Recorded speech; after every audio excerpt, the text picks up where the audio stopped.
Chapter 19.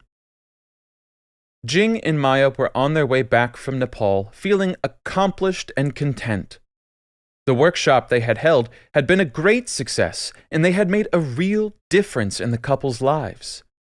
They chatted about the future, discussing the possibility of starting a retreat center for tantric sex lovers. The idea excited them both, and they were already starting to plan the logistics. However, as they landed back in their home city, they were hit with a shock. A fellow tantric sex lover who had attended one of their previous workshops had been arrested for sexual assault. Jing and Maya were devastated. They had always preached the importance of consent and respect in tantric sex, and to hear that someone from their community had committed such a heinous act went against everything they stood for. Jing and Maya knew they had to take action. They reached out to their network of tantric sex lovers and organized a meeting to discuss what had happened and how they could ensure that nothing like this ever happened again. They shared their values of respect and consent, emphasizing the importance of taking responsibility for their actions and ensuring that everyone involved was comfortable. The meeting was emotional, with many of the group feeling betrayed and hurt by the actions of the perpetrator. However, Jing and Maya's leadership and guidance helped bring a sense of unity to the group. They agreed to create a code of conduct that would outline the values and principles that they believed were central to the practice of tantric sex.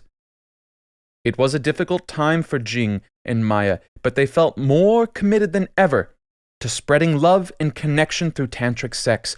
They knew that there were risks involved in exploring this world, but they believed that with the right guidance and principles, everyone could experience the joy and fulfillment that they had found. As they left the meeting, holding hands and feeling a deep sense of connection, Jing and Maya knew that they had found their calling. They were determined to continue spreading their message of love and respect, and to ensure that the world of tantric sex remained a safe and welcoming space for all who wanted to explore it. Chapter 20. Jing sat at the back of the room, scanning the faces of the people gathered for the meeting. He felt a sense of unease as he listened to the heated discussion about the recent arrest of a fellow tantric sex lover. The room was filled with tension, with many people expressing fear and uncertainty about the future of their community. Just as Jing was about to speak up, his attention was drawn to a woman who had just entered the room. She was tall, with long dark hair and piercing green eyes. Her posture was confident and her movements were fluid, as if she was completely in tune with her body.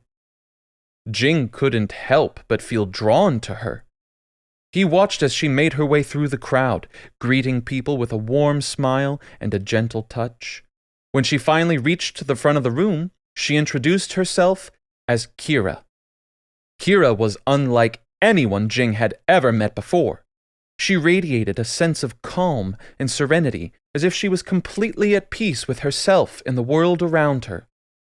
As the meeting continued, Jing found himself drawn to her words and ideas. After the meeting ended, Jing approached Kira and introduced himself.